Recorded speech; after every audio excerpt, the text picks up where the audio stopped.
Legend of Zelda: The Wind Waker is one of the most beloved games in the long-running franchise, and it's often been described to me as a timeless masterpiece.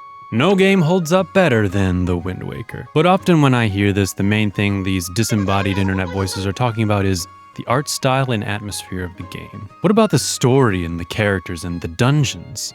And as someone who's never beaten the game, I wanted to try out for myself and challenge that statement. Does the game deserve the title of timeless masterpiece? Or is the lens of nostalgia as blinding as the sun on the open seas? Well, it's time to crack into another Zelda and find out for myself.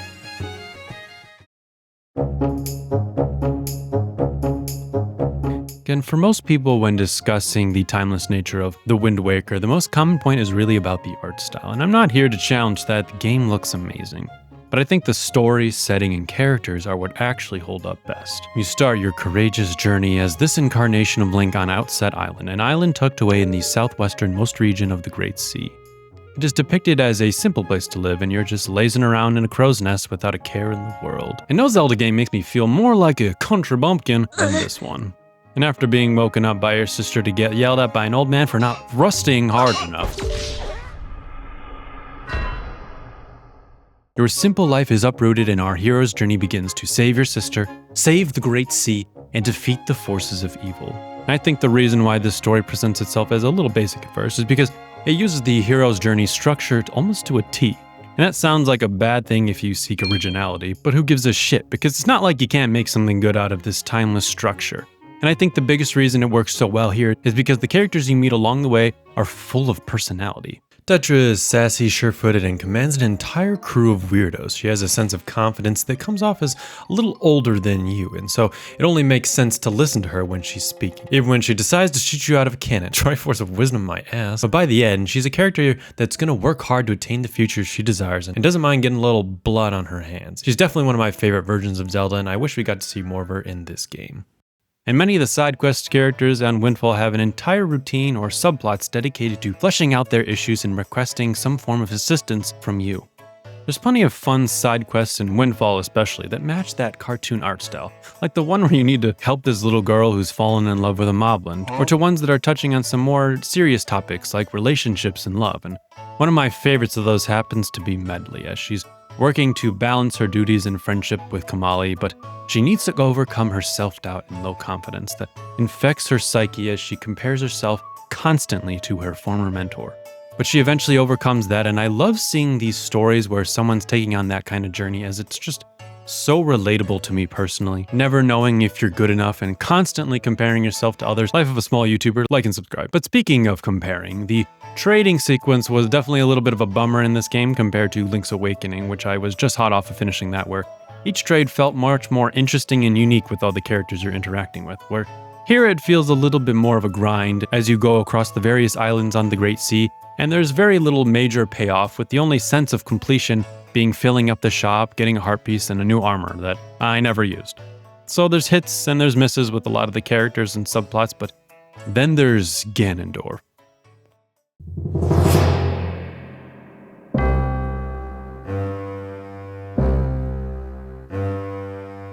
Who has this aura, this presence unlike any other Ganon to date, and even after this game, it is still a standout. There aren't as many versions of this repeating villain that come off so human as he does here, as he focuses on clinging to the past and trying to keep the world from changing for the better of the rest of the inhabitants. But he also has this kind of unhinged nature as well, and we'll get back to Ganon later, but just know from moment one I was entranced by his presence in this game. Going back to good characters, you as Link are quite that dapper fella. Sure, this Link is a lazy guy, but he also has so much personality, with tons of funny moments throughout the game. I can't remember a Zelda game that made me laugh out loud this much, but this game did on several occasions.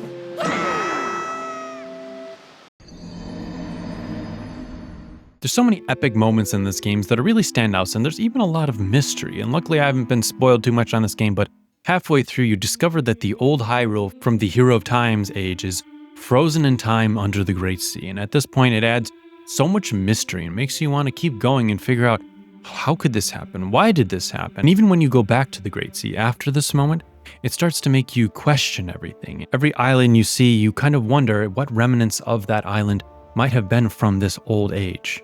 And speaking of the Great Sea, it's a wonderful atmosphere, and I think it's about time we put the ending of the story on hold for a little bit and talk about the atmosphere of the Wind Waker. The atmosphere of Wind Waker is its most defining feature, mostly because of its visual style. The art style of this game has indeed held up tremendously well, with vibrant colors, big heads, and expressive links, and compared to other games of its time, it's easy to see why people would die on the hill claiming this is the most timeless game of all time. But it hasn't always been that way, and as a later fan of this game, it's always baffled to me that people actually didn't like this art style back in the day.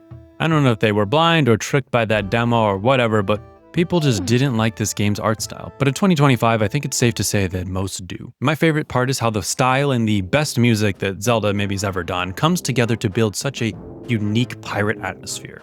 I can't think of another game that's given you that adventurous feeling of being a pirate, sailing the seas and collecting treasures.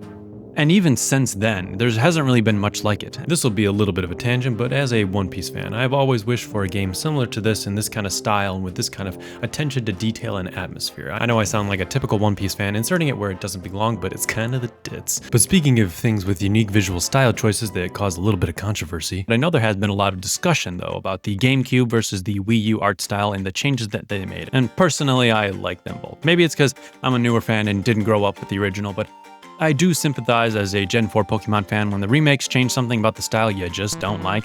But because of these games' themes, it did allow me to reflect on those opinions of mine as well. And maybe I'm just a old curmudgeon. Maybe we're all just old curmudgeons when we get a remake style that we don't like the art style or is not perfect compared to the original. Or maybe we should applaud them for just trying to get new fans into the series from the start. But yeah, I don't know, I'm still working on my journey because I still hate how those Gen 4 games look. But regardless, let's go back to Wind Waker, as this game's atmosphere is awesome in both. It can be felt everywhere, even in the main menu theme. And I just couldn't stop myself from keeping it on for just a little bit before every single play session and just jamming out for a little bit and also doing a cringy little dance. I know, I'm not safe from cringe. The game isn't always sunshine and cell shading, and one of the things I never knew about this game was the night. Sometimes the sea is calm at night, with only sounds of your creaking boat for comfort. But at other points, the sea rages into a storm of sinister evil, threatening to capsize your tiny little boat and make you do battle with a giant kraken. And this difference between night and day contrasts so well to keep you on your toes when sailing and to make sure you respect the vast power and intensity of the Great Sea.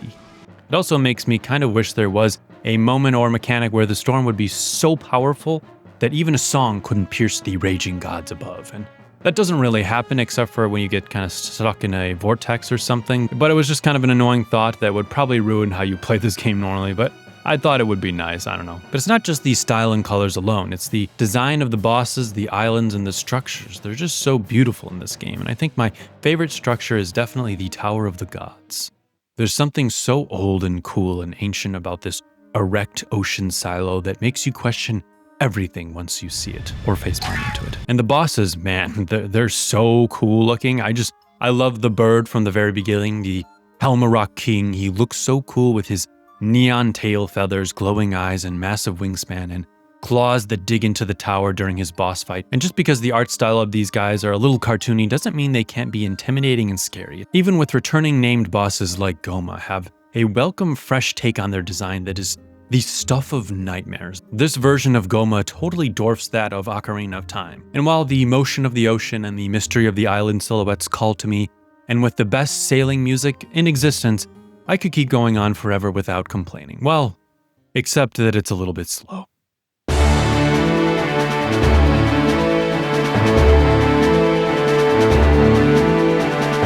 Exploration and gameplay are a little bit more of a mixed bag, at least when evaluating these games as a timeless masterpiece. On the one hand, I personally like the sword gameplay and movement, and they're all still pretty solid, and I never really ran into many issues. In fact, this is still one of my favorite, if not my favorite, combat style, only maybe slightly below Twilight Princess. I really like the 3-style sword slashing to add a little bit of variety in combat. There's a reason they have so many combat challenges in this game, and the reason I enjoyed them. Nothing's more fun than dodging and slashing a Dark Nut in the back to confuse him and slash him to death.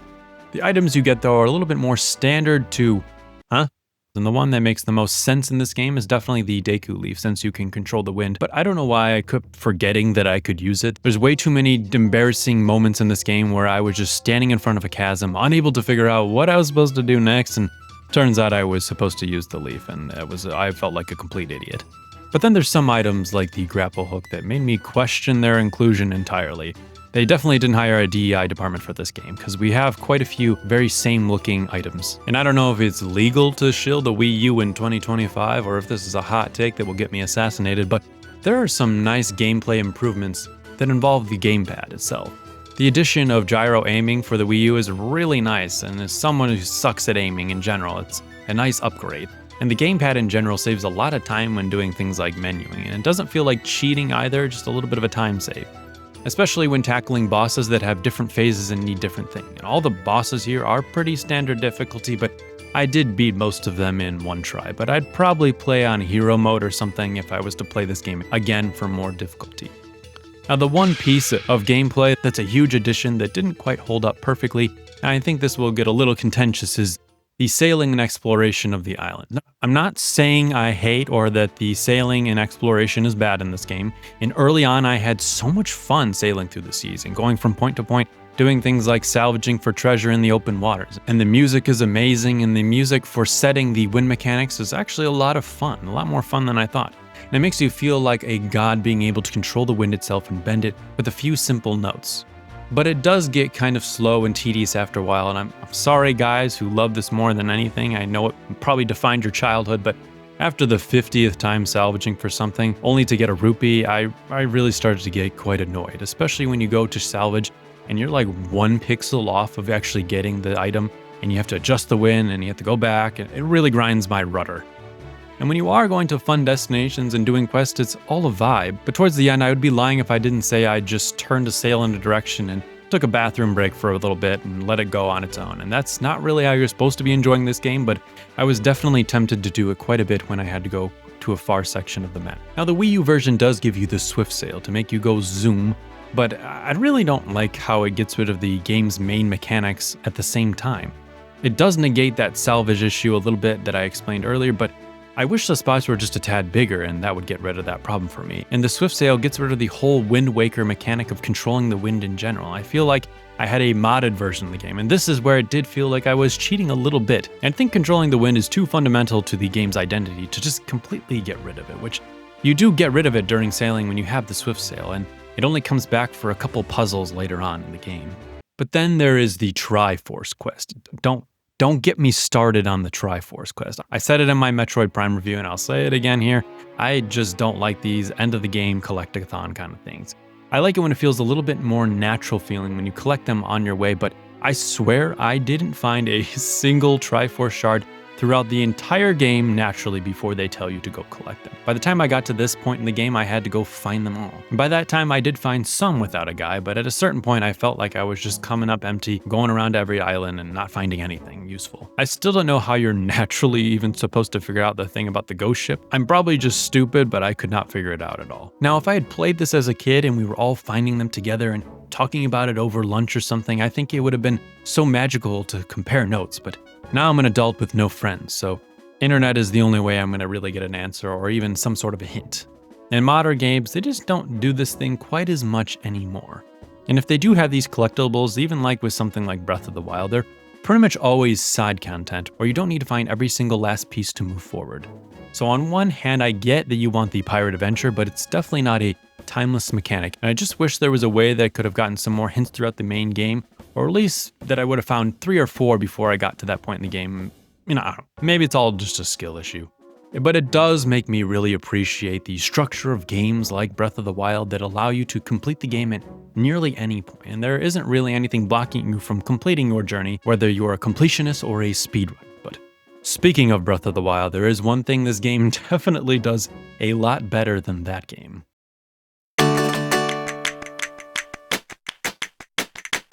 The dungeons and puzzles are definitely a feature of most Zelda games, and something fans really judge and compare to the other games. And in Wind Waker, there's some really handcrafted, well thought out puzzles, but then there's also some just okay ones.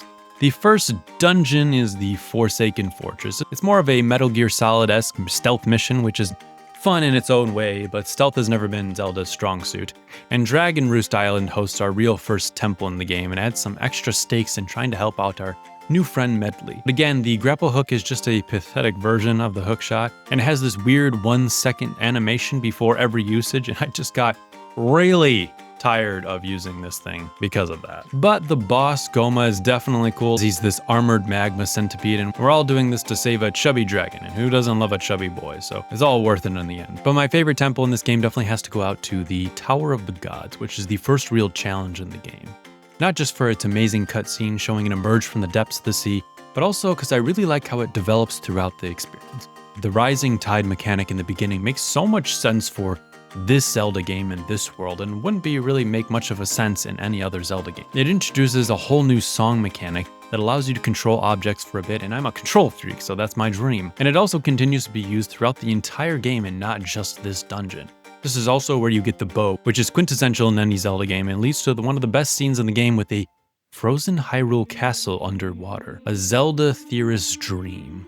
It's this kind of stuff that makes me think if I had played this game as a kid, this would have become my entire identity, and I would have become obsessed with moments like this, and this would probably have been my favorite game on the Cube if I did play it back in the day. This section melds all the themes of the game together, where you not only need to be courageous enough to get to the Master Sword to lift it out, but you also need to be skilled enough to wield it to fight your way back out of the now unfrozen castle, and I just really love this area. It was so much fun. Then after this, you go on to get into the Wind and Earth temples, which are both pretty good in their own way, but looking back at my footage at the time, I noticed that my Earth temple footage was about twice as long as my Wind temple footage. And I think a lot of that had to do with carrying around Medley so much. And I would have been a much happier camper if the HD version had just implemented one other little cheap thing, and that was if they just teleported behind you every time you walk through a door, and you didn't have to go find them and carry them every single time. So in some ways, you could say this game's dungeons are pretty timeless, as in anyone can do them and find them enjoyable. And they are at least traditional dungeons, but I could hardly call them a masterpiece or my favorite in this series. There's a lot of fun dungeons, but Tower of the Gods is probably the only one I'd really put at the top of my best Zelda dungeons list that I don't have. But there is one more dungeon or scenario at the very end of the game that combines many of the best elements of Wind Waker all into one. As you defeat the speedrunner's nightmare, the invisible barrier, you get one final look at the vibrant underwater Hyrule before entering the final challenge, Ganon's Tower, which starts with a beatdown on the previous temple bosses in a maze-like area, but the real showcase is the final confrontation with Ganondorf, and when you enter the room, he's just standing over a sleeping Zelda before going into a rant. And this cartoon art style somehow makes him creepier than ever in this moment before it explodes into the Puppet Ganon fight, which is a multi-phase gauntlet utilizing multiple weapons, and it's so fitting for this dark manipulator trying to control the fate of the entire world to have a boss fight themed around a puppet. But it's not even the highlight. As you silently climb the tower on a rope, you get to the real final confrontation, and Ganon gives a speech about his home of Gerudo and the harsh conditions of this wind and kind of explaining why he's doing this.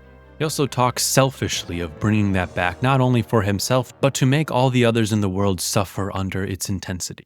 But the King of Red Lion comes in to stop and vows to pass the baton onto the future and to give the young Link and Zelda hope for the future.